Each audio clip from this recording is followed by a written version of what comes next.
Mauna na tayo sa Egro. Mauna na tayo sa Maraya. Maraya, saan?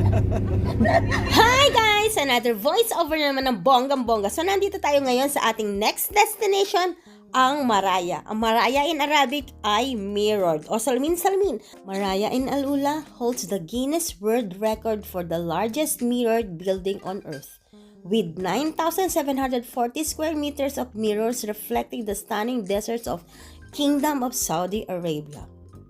Maraya is a purpose-built event venue in Al-Ula, Saudi Arabia, a gem of Saudi's new northwest.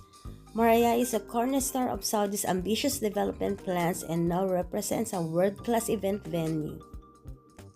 Covered entirely in mirrors, the building is a stunning visual, reflecting the impressive natural landscape of Al-Ula. Oh guys, back to our natural voice. So ayan na nga, lilibutin na natin ang loob ng Maraya building. Sabi ko nga, ang Maraya sa Arabic ay salamin-salamin, ganyan. So ayan na nga si Brother Louie at nag-start na siya para sa tour namin sa loob ng building. Makikita nyo kung anong nasa loob ng building, kung gaano siya kaganda ng bonggang-bongga. Siyempre, ayan, umpisahan na natin. Nagsasalita si Brother Louie at huwag tayo maingay. Ayan, nakikinig kami na konti na very light. So, ayan, iniikot-ikot ko yung camera para makita nyo yung ambience sa loob. So, ayan, loob ng Maraya. Ayan, puro nga siya glass at puro siya upuan. Ayan, guys. So, parang normal lang, di ba? Para sa isang venue. Ayan, iikutin pa natin ang bonggang-bongga yan. Mamaya akit tayo sa taas para sa kanilang theater. So, guys, tara na. Pupunta na tayo sa next tour natin dito sa loob ng Maraya sa theater. Ayan, makikita natin mamaya. Papasukin natin ang kanilang theater. So, medyo hindi ko na videohan yung theater sa loob kasi naubusan ako ng battery. So, ayan, lumabas muna kami ng bonggang-bongga at pinakita ang mga salamin. So, ayan nga. Nagsasalita na naman si Brother Louie at syempre ako wala akong ginawa dyan kundi mag-video at hindi ako nakinig ng bonggang-bongga. So, ayan na nga. Papasok na nga kami sa theater. Yeah, sa theater o sa auditorium nila ng bonggang-bongga. Dyan nila ginaganap yung mga concerts na mga sobrang kilalang mga stars or mga artists natin. Ayan. So, in-introduce na ng bonggang-bongga yung mga bato-bato dyan. May nakasulat dyan. Hindi ko alam kung anong nakasulat dyan. At makikita nyo naman kung ano yung vinidyohan ko na yan na naka-projector sa bato ng bonggang-bongga.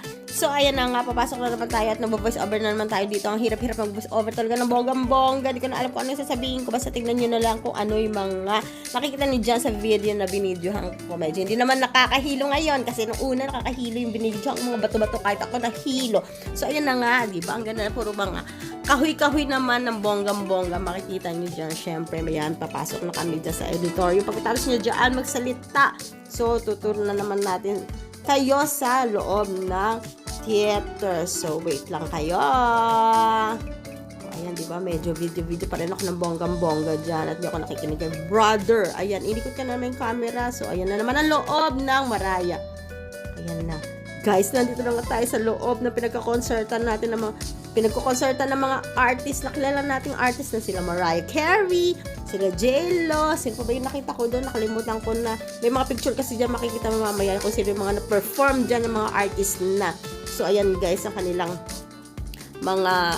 kanilang concert hall, parang ganon, parang concert venue, parang auditorium at theater. Yan ang VIP box guys na napakamahal talaga. Pag umupo ko dyan ng bonggang-bongga, parang upuan yan ng mga na matataas na prinsipe at prinsesa. Sobrang mahal talaga pag doon ka sa VIP box nila. At ayan ang mga na concert dyan, ayan mga picture nila, pero hindi pa kompleto yan. So ayan, di ba? Vlogger ang peg natin dyan. So ayan na nga, pinaupo kami dyan at pinanood kami ng medyo very late na yung mga nag-concert dyan. So, ayan na nga, lumabas na nga kami at tapos na ang tour namin sa loob at yan, inikot-ikot ko na naman ang camera at wala tayong mga ibang makikita dyan kundi salamin.